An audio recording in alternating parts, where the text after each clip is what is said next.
you're not buying this car for MSRP unless you're Jerry Seinfeld.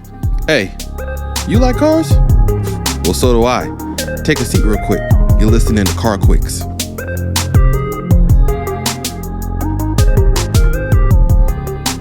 Welcome. How are you out there? It's CarQuicks again, back for the weekly podcast. So, hope everybody's doing well out there, doing great. I say this all the time because I really do care how you feel. Because, listen, life is short.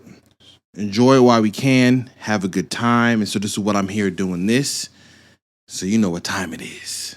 We got episode 26, CarQuicks. Oh, wait. Yeah, there we go. It's a little bit better. Get that energy up. Episode 26, CarQuicks. We got to talk about. I'm diving straight in. Head first. No lifeguard. We got some things to talk about. Let me get my screens together because I got some notes. I got things I want to discuss. There's some big news. I don't know if I should jump into it first, but I'm going to go back to my last podcast. See, let me get this microphone correct into my, frame here. Oh, wait, hold on. Let me get a little closer. There we go. That's a little bit better. So here's what happened, right? Last podcast, I talked about Mercedes releasing their AMG models with a new way of doing their engine, their drivetrain. And I said, this is a sign of things to come. Right? When this new rules of emissions and CAFE and all these things come out, you're pretty much stuck with these manufacturers trying to keep up with whatever regulations come down and what they have to make.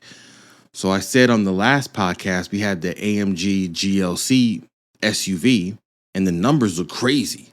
571 horsepower, 764 foot-pounds of torque, 0 to 60 in whatever, under 4 seconds for a massive SUV. It sounds nuts. Supercar numbers in a 5-passenger that can tow and haul the kids and groceries. It's wild times now. But if you remember, I said there's something going to be missing from the people that are usually buying these type of cars. See, like I said before, if you were privileged enough to have the means to buy AMGs, then the bi-turbo V8 was one of their greatest motors they made. Maybe some people have different opinions, but I'm talking about from a consumer standpoint of a car that had that muscle car, burble and character. I've explained all this. I said this in my last podcast, but you see it. Look at the news. AMG is bringing back the V8 in some fashion to the C63 and the E63. Listen, I didn't call it, but I kind of called it. Because, see, I said the issue in the fight that they're going to have is the people that are buying these cars. See, the people that buy AMGs aren't going to say, hey, yo, guess what? I'm good with the 4-cylinder. Because they were never buying the car for any type of efficiencies. They were buying it to either enjoy their time, to be seen, to have something that is kind of exaggerated. They weren't trying to ride under the radar. They were like, no, I want my car to sound like something. And so now reports are coming that Mercedes got calls from owners like, we're not feeling the 4-cylinder with the electric motor. Yeah, it makes the power. Yeah, it makes the numbers. It has no soul. It has no character. No flavor, no, when they make something at a restaurant, they're like, listen, when your grandma makes it, when your, family recipe is made, you got to get your hands in the dough, made with love. The 4-cylinder hybrid, it's not really made with that love. See, it's made with technology that gets you to where you want to go, but it's not the same. See, I can go stream all the music in the world on Spotify and Apple Music, Pandora. I can do all of it. But it's still not a vinyl. It's still not the experience of putting the record down and dropping the needle on it and sitting back and hearing the sounds. For some people, they don't even care about that. So they're going to be like, none of this matters to me because I'm not doing it. But the point is, there is an experience involved with these cars. So AMG taking away the V8 took away some people's experience. There will be some people that still buy it because they're like, I'm all about the power. And there's going to be folks that are going to modify it. They're going to show you, yo, I took that joint, put E85, did X, Y, and Z. I'm now making 900 and something horsepower. The V8 that they are putting into it is going to be the same one that came out of the AMG GT series. So that one made up to 871 horsepower. So they're not going to be lacking in any type of power. But it proves the point that you have to read your buyers. A lot of times, these manufacturers are just looking at the bottom line number. Hey, that had 300 horsepower. Give them 300 horsepower in this car right here. Or it had 500. Give them 500. But you miss all of the character, all the reasons why we bought it. It's something to take note of because they won't be the last ones probably doing this. Depending on how other manufacturers respond to cars that are kind of in this price range. I mean, AMG has to listen to them because these people who are buying these cars are keeping that division afloat. This isn't something where they're selling Tacomas hand over fist. They're selling it to a very subset niche market who is willing to spend the money and they want what they want. And you're going to deliver. And deliver they will. This is supposed to happen sometime in 2026. Probably the next version where they do a little facelift revision. They're going to bring back the V8. They're going to, jazz it up with a bunch of, marketing to say we're back. The V8's back. One last hurrah, one last run. And they're going to make a bunch of sales because that's the way the game is played. Now, outside of AMG bringing back the V8, somebody else brought something back. And this is kind of the biggest news of the whole week. The landcruiser's back. The landcruiser. The Toyota Land Cruiser is back now. I have a brother-in-law who has a Land Cruiser, old school one, overland build. The one that everybody wants. The boxy one, the 90s one, the most reliable, can go across the Sahara Desert and back.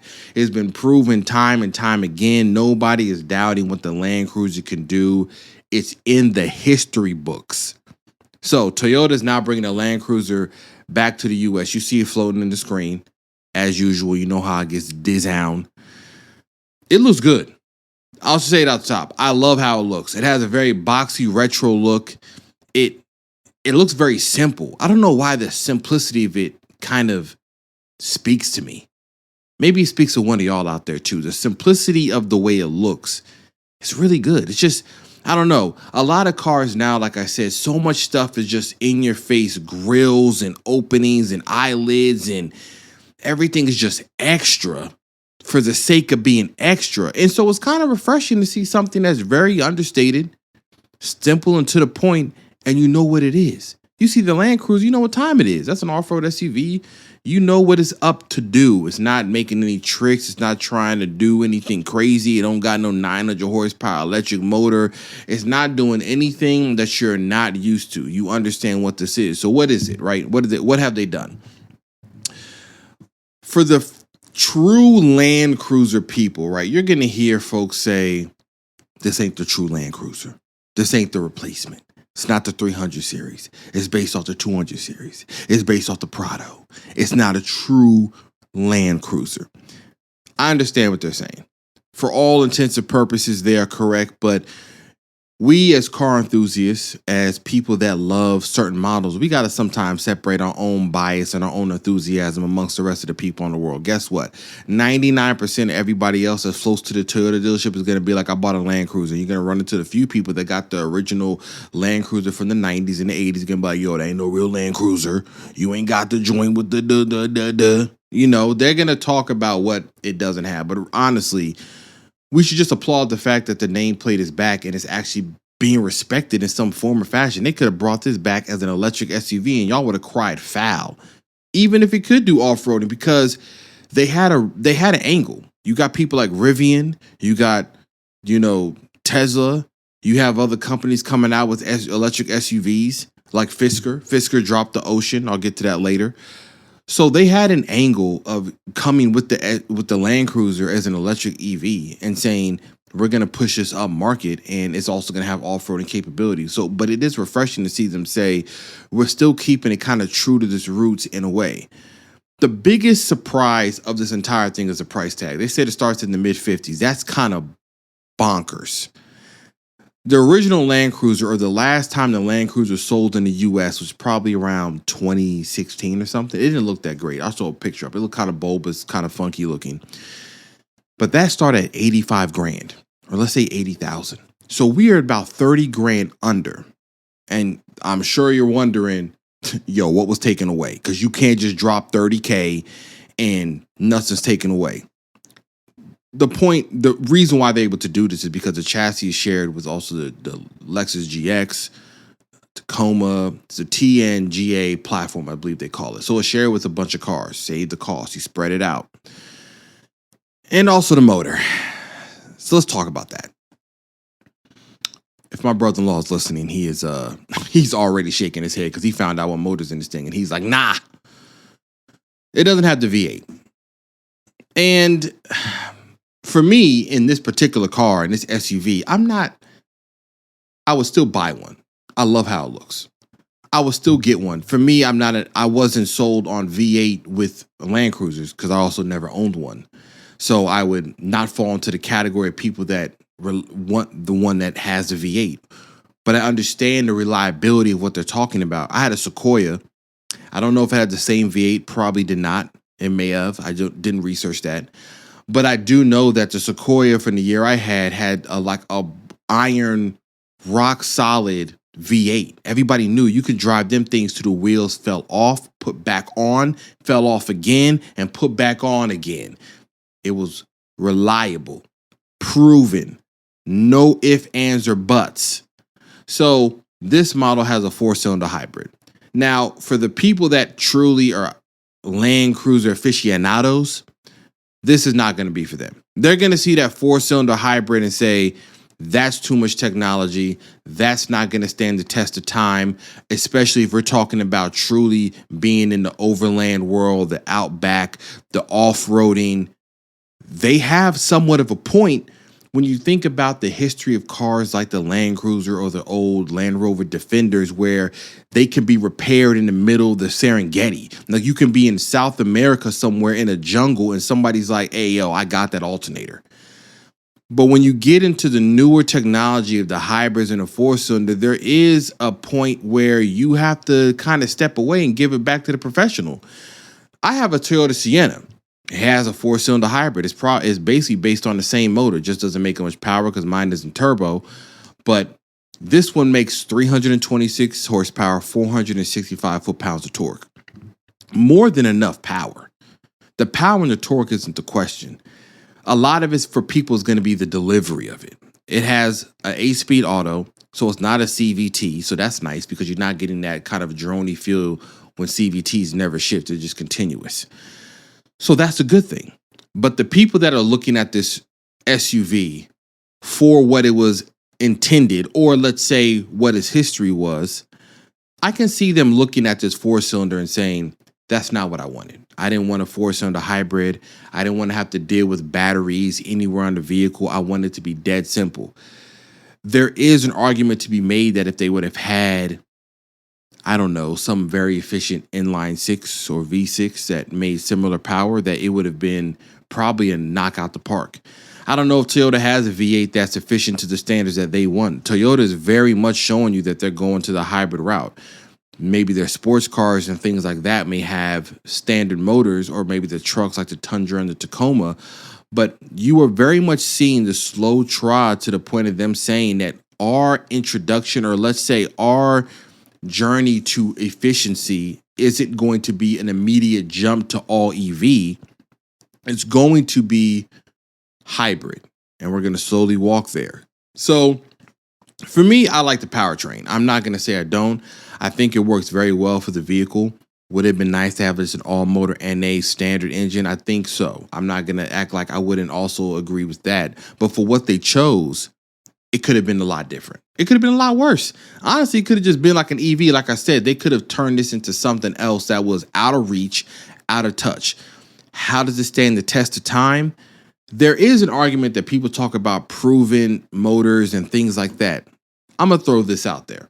The Toyota Prius is a hybrid that has been proven time and time again. You can go online and read stories about people with Priuses with 500,000 miles, 300, 400.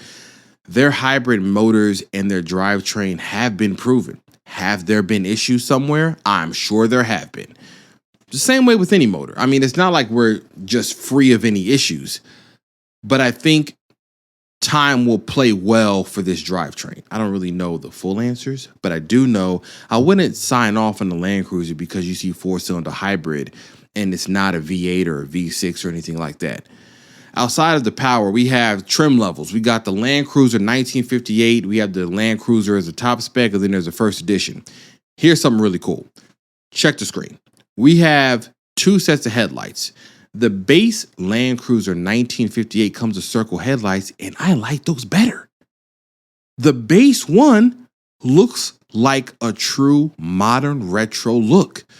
The higher spec gets the rectangle headlights, but I'm feeling the base one. You see the interior, you get leather, you get the big infotainment system. I think it's like 12.3 inches. The same one that's basically pulled out of the Tundra and Tacoma. Toyota is going to use their parts bin as far as they can go to basically get prices down. That's how we have a $50,000 LandCruiser as opposed to a $90,000 LandCruiser.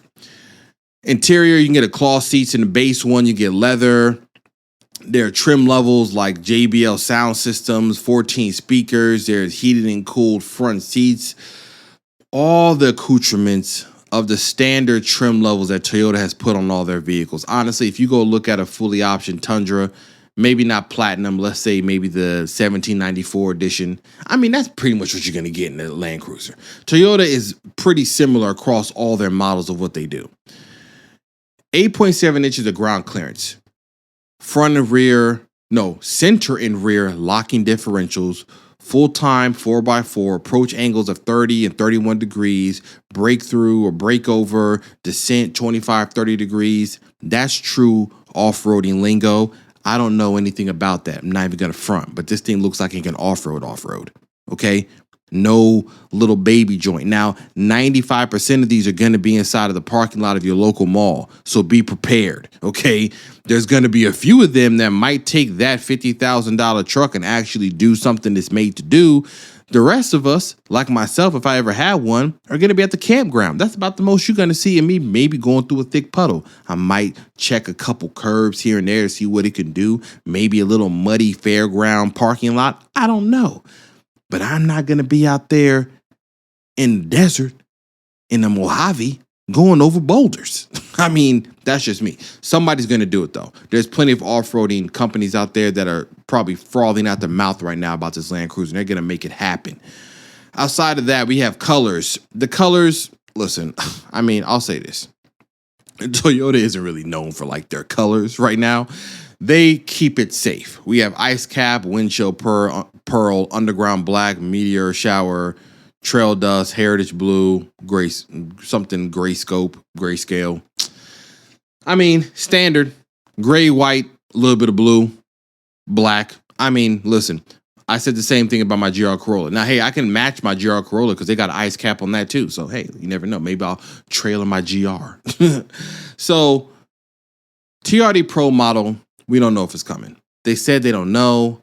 I can't imagine that they wouldn't take the opportunity to make a TRD Pro LandCruiser. I mean, that's money in the bag, money in the bank. Shorty, what you think? This is an easy sell. Outside of the basic LandCruiser, the price is really the big deal, right? We've basically chopped off $30,000, $40,000. It looks the part. It looks good. I can't hate on this. To me, this looks really good. I mean, I like the squareness. It's boxy. It's basically going to be sold everywhere. No, it's not the 300 series based off the LandCruiser they get elsewhere in the world. Listen, we're not getting that. So be happy with what we got. Because that one ain't coming here, ever. Maybe not ever. Never say never. But right now, it's looking like it's not. So you got this. You got the Lexus GX. You pretty much see where you're going to go when it comes to how this car plays out. You got the luxury version with Lexus with the GX. And you got the Toyota one, the LandCruiser. I like how it looks. there's no way this won't sell. The markups on this are going to be stupendous. This comes out next year, springtime. If you're not on the list right now, I suggest you call every Toyota dealership in your state or in North America and just drop your name on a list, because when this comes out, it is going to be tomfoolery at one of the highest levels. That's just what it is right now, especially with Toyota, especially with these nameplates like Landcruiser, Tacoma, 4Runner.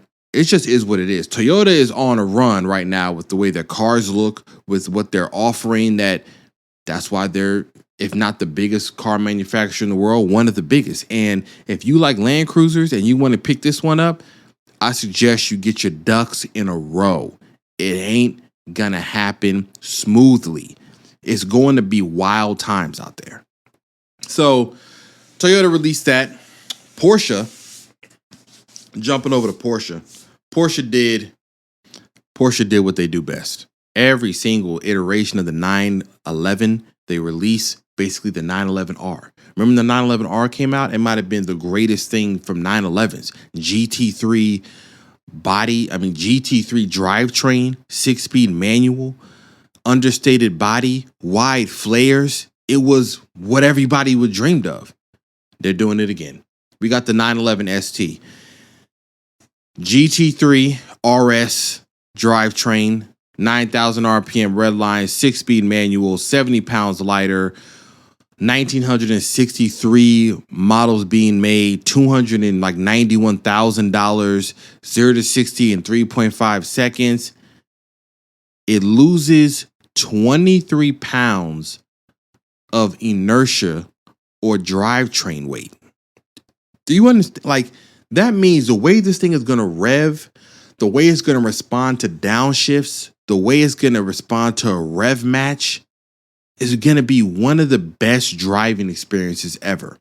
You're not buying this car for MSRP unless you're Jerry Seinfeld. If your name ain't Jerry Seinfeld, don't even bother calling Porsche. Your dealership is going to laugh you off the phone and say, if you think you're going to get one of these for under $500,000, you're playing yourself.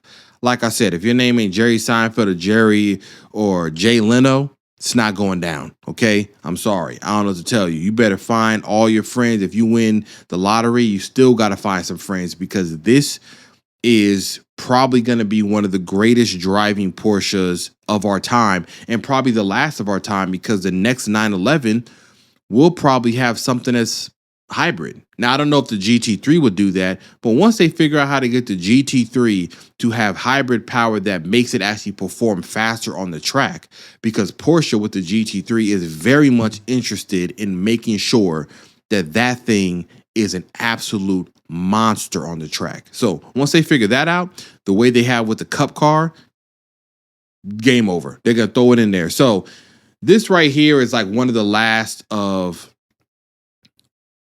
NA GT3 6-speed manual, very driver connected. This isn't about like outright speed. The top speed is 186 miles an hour, which sounds crazy that I'm talking about. It's not about outright speed because it does $180, but it's about the driver. The whole pounds they shave, it uses carbon fiber on the front end. The pounds they shaved on the drivetrain just shows you from the interior. Look at the interior. I mean, like, listen, this is Porsche. They don't even play around with anybody, nor your mama, okay? They don't play. This looks good. I guarantee it's going to be sold. It's probably already sold out. If you haven't been on that list or haven't bought a Porsche Carrera GT in the last 25 years, I'm sure the list is gone. You ain't getting one. Okay, sorry, don't have to tell you. Win the lottery and pay the double. You know, pay the double. Porsche's releasing that, but then we got something else going on. I don't even know if I want to get to this yet. I'm not gonna get to it. I'm gonna hold it. I'm gonna get some other random news. Right? Subaru dropped a WRX rally car, and it just reminded us how badly we got played about not getting an STI. I'm not over it. And I have a GR Corolla. And maybe it's because somewhere in my soul, in my heart of hearts, I still have a place for the WRX and the Subaru. And the way they didn't drop the STI is so It's just such a missed opportunity. So as you can see, they dropped the rally car. I mean, obviously the STI wouldn't look like this, but the rally car shows you what it could have been: 320 horsepower, 380 foot-pounds of torque, 6-speed manual. You just kind of see the body kit and aggressive nature of it. You can almost visualize what the street version of this would be. But they only released it for the rally team. So there goes our dream. So sad. Acura's dropping a ZDX. I'm kind of busting through some fast news. The ZDX was ahead of its time, honestly. Like when that came out, it looked so odd and weird to a lot of people that Acura would have done much better releasing that car actually right now. And as an EV, that makes a lot of sense. There are some cars that they bring them back as EV where I'm like, that makes a lot of sense. The name makes sense for EV. The style of it at that time did. I'm sure they're not going to differentiate too much from it. I mean, you see the old one up on the screen. The old ZDX still looks like it matches the time now. It's still a little funky, but it's still kind of cool. So we don't know what the EV is going to look like. All we got is a shot of the front end. I mean, you can look at the front end, look at the old one. You can kind of gather what this is going to look like. They're not going to depart too far from this because they want it to be the sporty EV. They want it to be kind of a flagship in their SUV lineup. If you want to haul people and kids and groceries and dogs and kayaks, I'm sure they got an MDX waiting for you right now. Fisker, I mentioned them pretty briefly. Fisker, they're back. I mean, they don't have that funky looking, sedan that looked like it was fast but never performed well. They have EVs now. They pretty much hung up the trying to make good motors. Smart move. So the Fisker Ocean is coming out. SUV under 40,000. It starts, can get all the way up to 70. It looks good.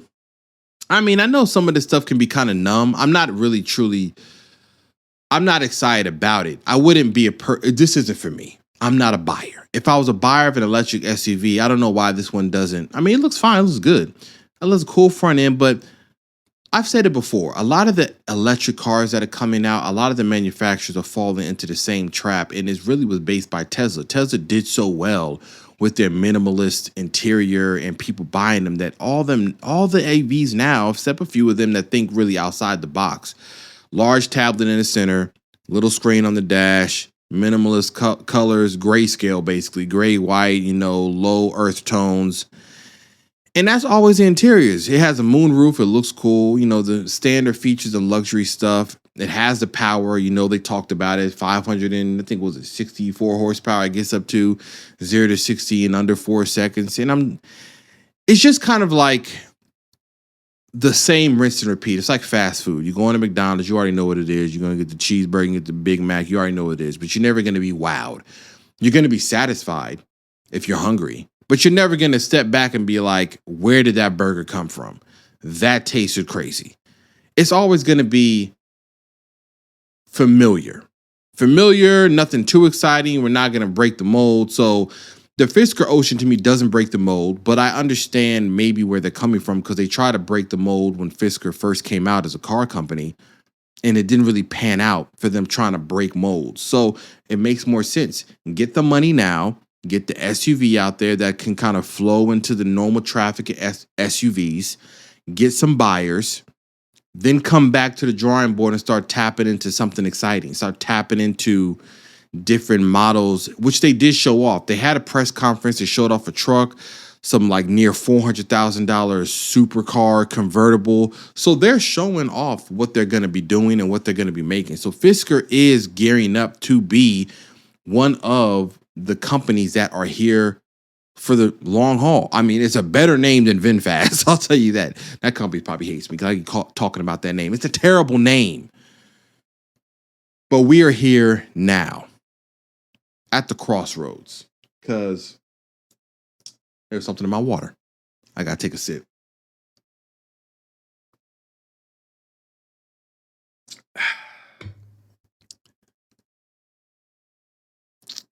I'm going to play something real quick. I cannot imagine that they would make the Nismo Z in automatic only. Listen to me, Nissan. Do not play yourself, okay? It's unnecessary, okay? This is like driving without your seatbelt. It's unnecessary. You don't got to go out like this. You saw that. Listen, I don't really know what to say, honestly. Sometimes I do have something to say. I lied. I know what I'm going to say. This is ridiculous. Okay? This is nuts. What are we doing right now? I'm going to be on the side of the fence that this is one of the dumb ideas. Okay? There's going to be some people, they're going to tell me about how you can take this car to Z Motorsports and have them give you the 600 horsepower package with the ECU transmission software update will bang gears faster than you could ever shift. Whatever. Okay, we're talking about what it's doing out the gate. So the Nismo Z, it's an automatic. I really thought that was like one of the biggest rumors. I thought it was actually Nissan teasing everybody, getting them hyped up. Like, yeah, it's not going to be no manual, not going to be no manual. Here goes the manual. But nah, they really released the top trim of the Z in automatic only. I maybe wouldn't have been as, I'm not upset. It wouldn't have been as strange if this was like truly just like track car, like dropped weight, cages, half cages. We're looking like a GT3. We are not playing around. This is go time.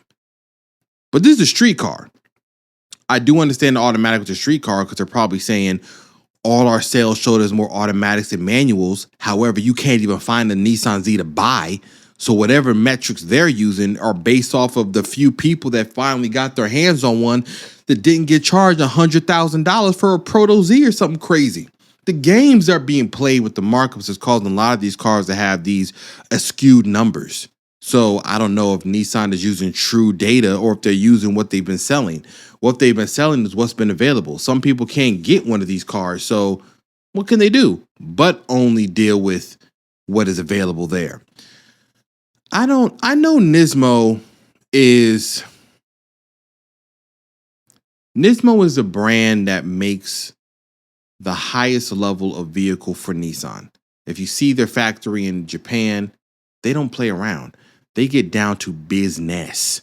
The Nismo R34 GTR is ridiculous. The stuff they did for the motor, the stuff they did for the chassis, the way they perform. So thinking of the ethos of Nismo and the Nissan Z and kind of the excitement of getting another Nismo Z after we had the 350Z one, which is my favorite one, and we had a 370Z one, which was cool. Nothing beats the 350Z one. Just look at it. Just looks so crazy.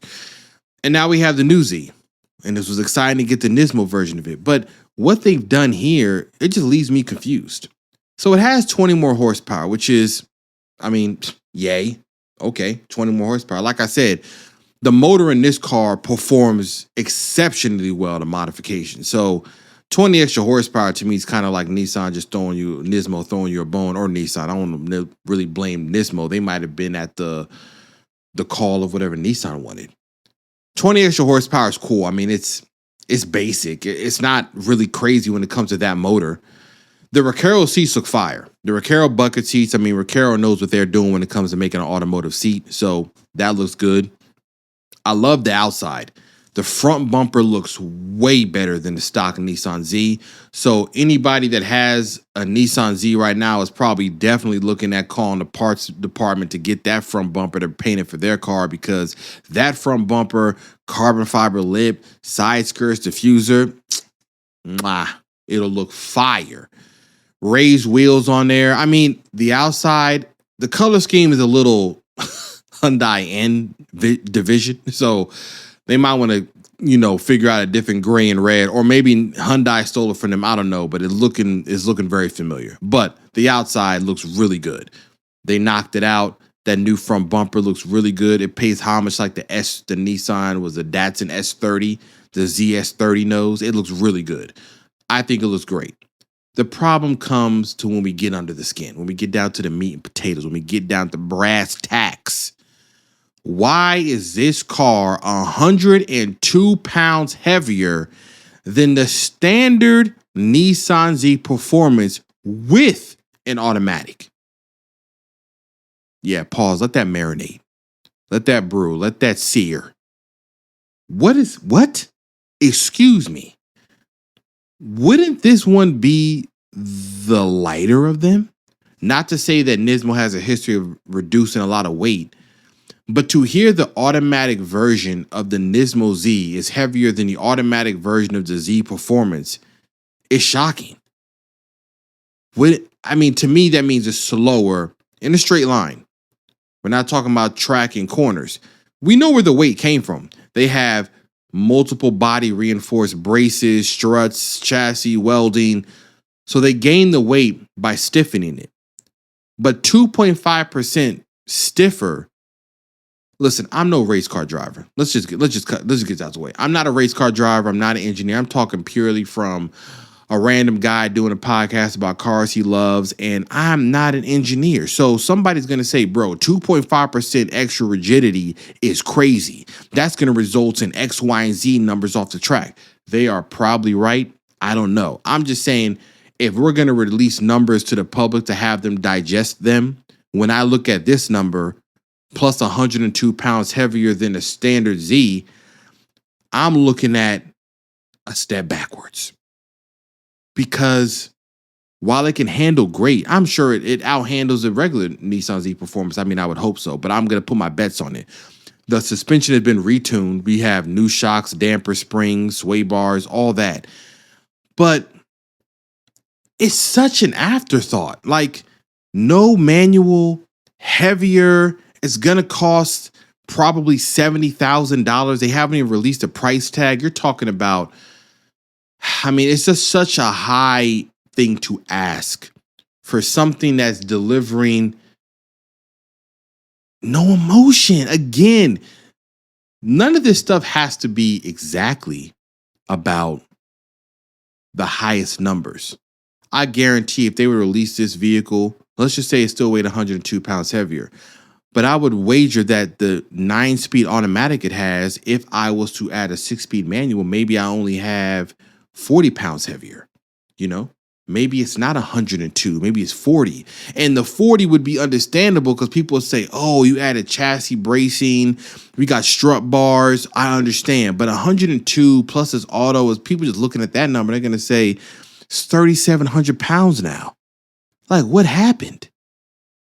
Especially when you're talking about the price they're going, because maybe a carbon fiber hood may have helped, maybe not. It might have already been aluminum, as we say it. Maybe they could have added some fenders, reinforcement. I feel like there could have been weight saved somewhere else. But to be 102 pounds heavier plus this automatic is going to take away from this car. Every time people talk about it, they're going to say it handles well, is great. But there have been some articles that talked about the Nissan Z and kind of the confusion about where it lands in its history. So I don't know where this goes. All I know is that I thought I was reading a rumor, and lo and behold, automatic Nismo Z. This thing is going to cost a grip ski. There's no way it's under 70. They can get it to like 60 now. The Proto Z was 70. This might be 80. Automatic, heavier. This is only really going to work for, I say dedicated track people, but it's like you really got to have some money. And you might have to be a sponsored race car driver, because the average person spending that much money to track the car, they'll buy this car if they wanted an automatic Nissan Z. So if you're looking at the Nissan Z Performance and automatic and had the means to get the Nismo, it makes sense. They'll get the highest model one, they'll get the coolest looking one, they'll get the one that'll get all the looks and the oohs and ahs and cars and coffee. But I feel like it may also be slower in a straight line, which would be terrible. But I think that's where they came up with the extra 20 horsepower to kind of negate that difference. But if it matches the regular Z Performance, it's going to be kind of like an unfortunate situation. If they said this had like an additional 60 horsepower or almost 500 or something like that, then I would say, oh, now we're cooking. Automatic is still kind of a bummer, because it's like, man, so much for saving the manuals. We're definitely in the last of the days when it comes to these type of cars. This could have really been one of those cool, engaging cars they could have had. I don't know if the manual transmission can't keep up with torque delivery or the power they're trying to look for. I mean, it's only 20 horsepower, and plenty of manual Z people on the road are going to get more than 20 horsepower out of their car when they modify them. So I don't know what that's about. All I know is that it's tad disappointing. Every video I saw about the Nismo Z said, hey, look at this, cool, oh my goodness. But here's one thing, it's auto. Every time. Because we all know this shouldn't have been automatic. I mean, listen, this should be the car that's about the driver and it's about the experience. Similar to what Porsche did with their 911 ST. Similar to what Toyota did with the GR Corolla. What Honda does with the Type R. What Hyundai did with the Elantra N. We have all these vehicles that come with manuals about the engagement of the driver. And here comes along one of the most renowned brands and names. And they're just like, here y'all go. Grand Tour. Maybe the Nissan Z was always a Grand Tour, honestly, if you really argue with some people about it or debate it. Who knows? Here's what I do know. We're at the end. You know, I've had my fun, exciting times. Landcruiser was cool. Nismo Z outside was cool, disappointing on the overall package. V8s are coming back if you got the money for the AMG. And, well, you know, there's SUVs coming out left to right that are electric. I mean, have your pick. It's good times out there. And you know what I always say? Do as you wish and do as you may. It's Cameron, your host, and this is CarQuicks.